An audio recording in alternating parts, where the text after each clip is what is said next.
Crónicas de espanto.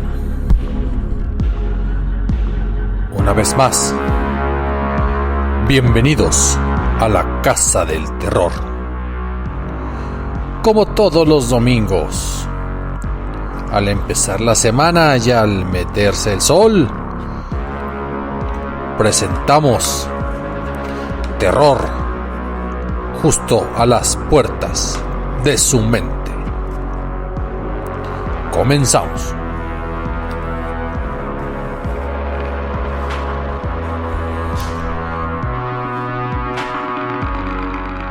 Y como ya es tradición, el mes de octubre vamos a dedicarlo a las leyendas más cercanas, tradicionales de nuestro bonito León, Guanajuato.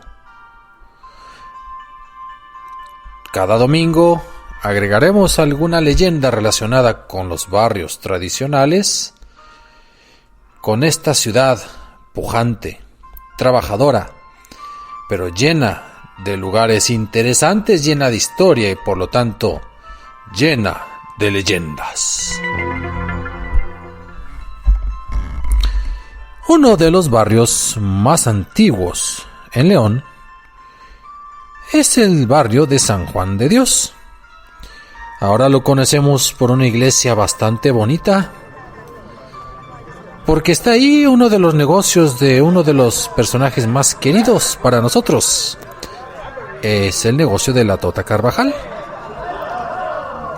Pero también por su placita recientemente remodelada con sus árboles centenarios. Y sobre todo por esas nieves de garrafa tan deliciosas y refrescantes que hacen la delicia de pequeños y grandes, sobre todo los domingos, pero cualquier hora del día. Y permítanme decirles que las guacamayas más enchilosas o los taquitos de aire con cueritos más picantes los he probado en uno de los puestos cercanos a la placita de San Juan de Dios. Pero bueno, hablemos de la historia y hablemos del pasado. Como barrio, este fue realmente el segundo que existió después de la constitución del centro histórico y de los pueblos de indios que eran San Miguel y El Cuecillo, que en ese momento eran congregaciones diferentes a la ciudad.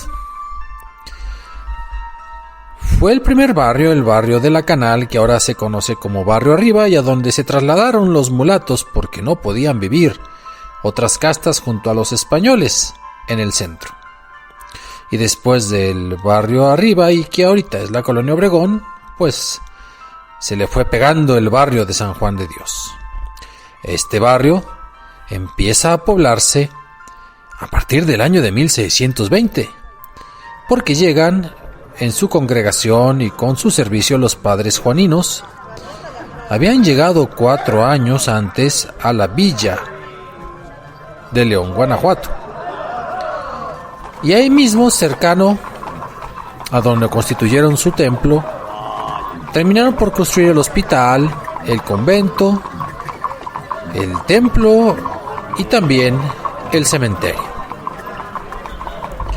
Esa historia y las costumbres que se hacen ayer y hoy del barrio de San Juan de Dios son muy hermosas, pero esta leyenda ocurrió hace poco más de 100 años.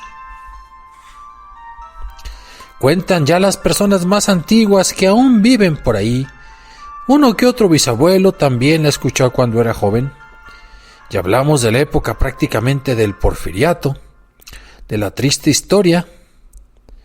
De esta historia, leyenda, vaya usted a saber, de un Catrín asesino y suicida. Y estamos hablando de finales del siglo XIX, más o menos ahí por la fecha de la famosa inundación 1890 y algo, en que mucha gente se fue de León por miedo a otra inundación, y otros llegaban y seguían haciendo negocios con las personas de la ciudad. La cuestión es que ya había llegado el ferrocarril Y gracias a eso los viajes se acrecentaron y las personas de negocio se desplazaban con mayor facilidad, sin necesidad de carruajes, ahora por medio del poderoso caballo de acero. Pues bueno, un señor bien ataviado, un Catrín diríamos ahorita, venía con cierta frecuencia a realizar importantes negocios. Y por no irse a sentar al centro, pues optaba por irse al jardín de San Juan de Dios. Y alguna vez, paseando por el jardín, quedó prendado por la hermosura de una damita de grandes ojos, de boquita de capullo a punto de abrir, de andar gracioso, por no decir cadencioso. Este viajero no tuvo dificultad también para llamar la atención de la bella, pues fieles a las costumbres de aquella época, ella caminaba en un sentido y el caballero en sentido contrario. Y este Catrín era una persona puesta, bien parecida y de vestir elegante. Se cruzaron por primera vez en ese caminar típico de las personas, en esa costumbre. ¿Qué ha puesto caballero?, pensó sonrojándose la damita cuando lo vio por primera vez caminando cada quien en sentido contrario. Se frecuentaron las miradas y el viajero procuraba quedarse hasta un fin de semana para aprovechar y pasar de las miradas a las palabras. Pronto se hicieron amigos y luego se hicieron novios, por lo que cada que tenían oportunidad, él llegaba a la casa, se quedaba afuera platicando por la reja, pedía permiso al papá y entonces salían y paseaban por el jardín tomados de la mano. Y así transcurría apaciblemente ese noviazgo inocente y hasta diríamos un tanto nostálgico.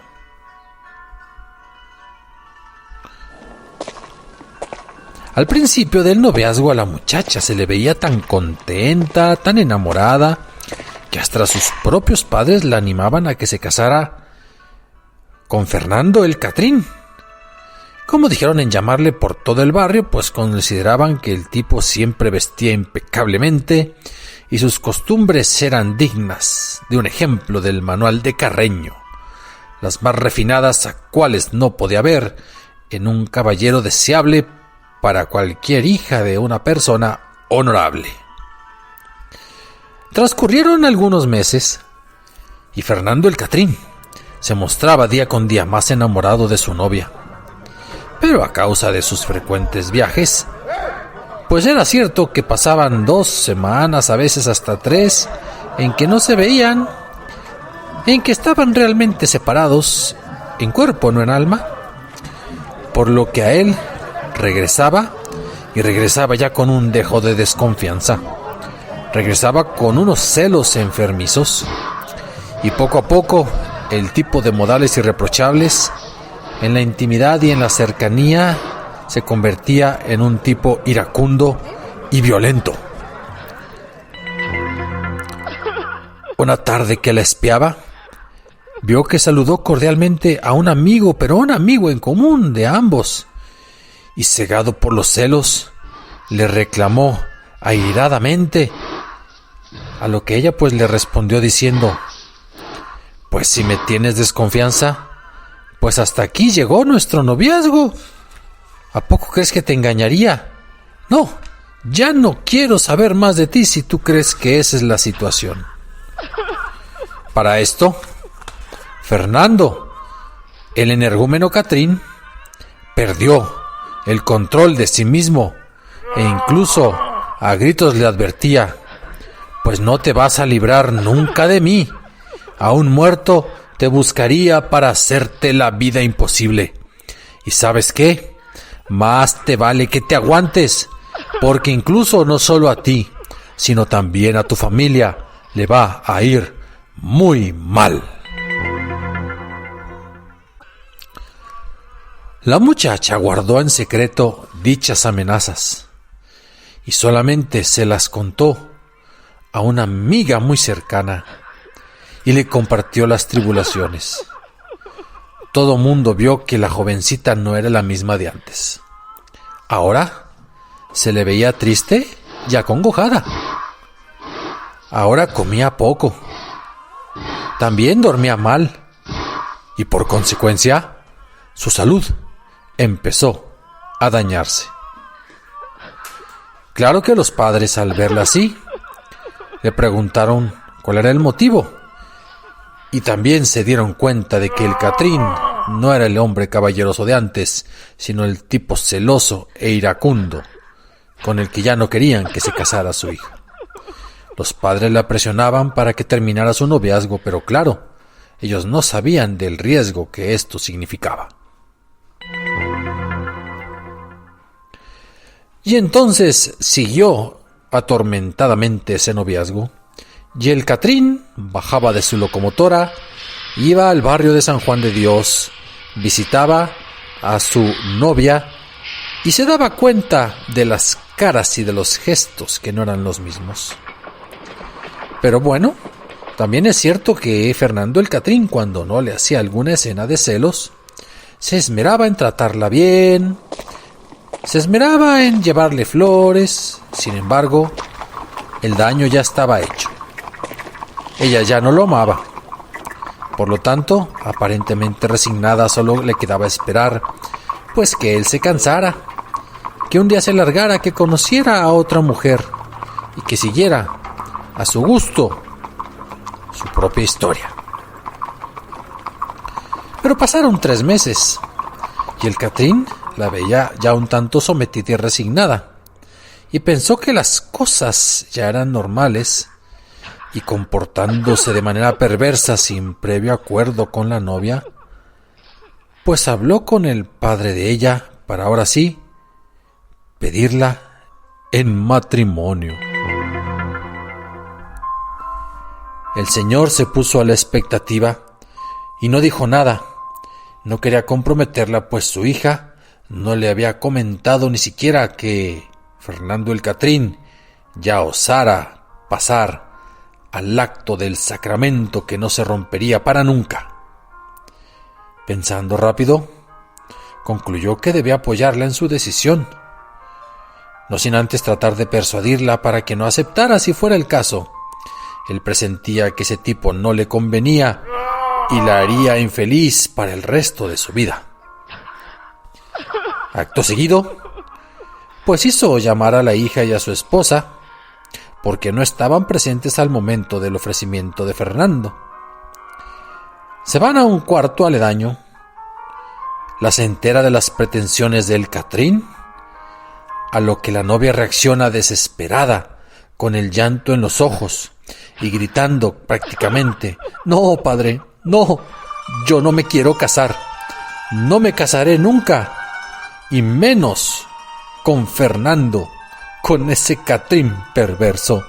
¿Me entiende usted? Haga caso de mis lágrimas, por favor». Entonces, el padre comprendió la situación. Cambió de cuarto. Enfrentó a Fernando.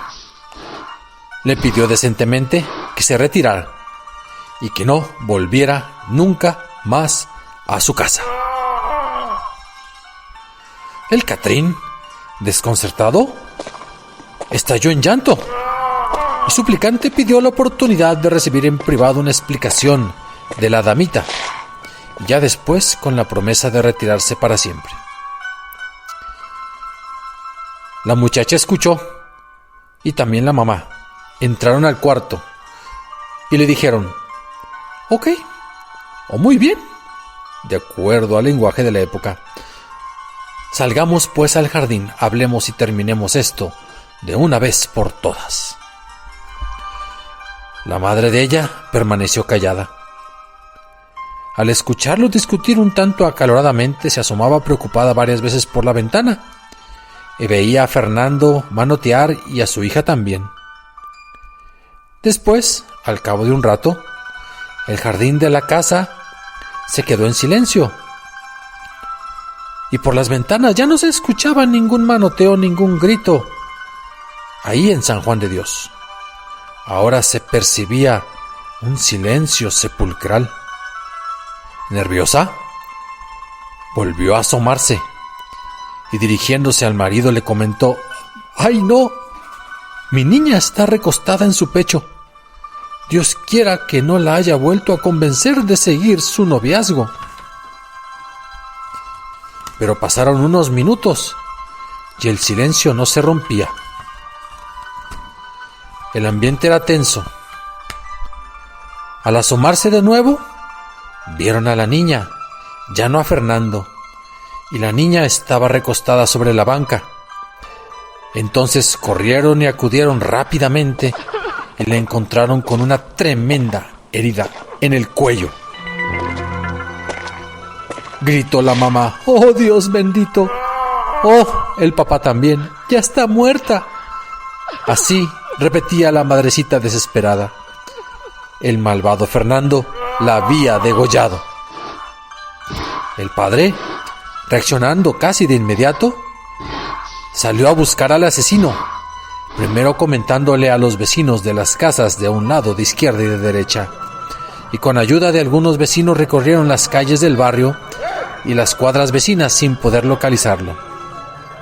Al menos eso fue lo que dijeron. En masa, acompañados de algunos, subieron a caballos y a calesas y se acercaron a la estación del tren hacia el sur de la ciudad. Sin embargo, el Catrín había desaparecido. La tristeza se apoderó del barrio. La melancolía de la mamá. El profundo odio ahora del papá por Fernando el Catrín no tenía forma de terminar. Y pasó la noche y estaban velando a la jovencita.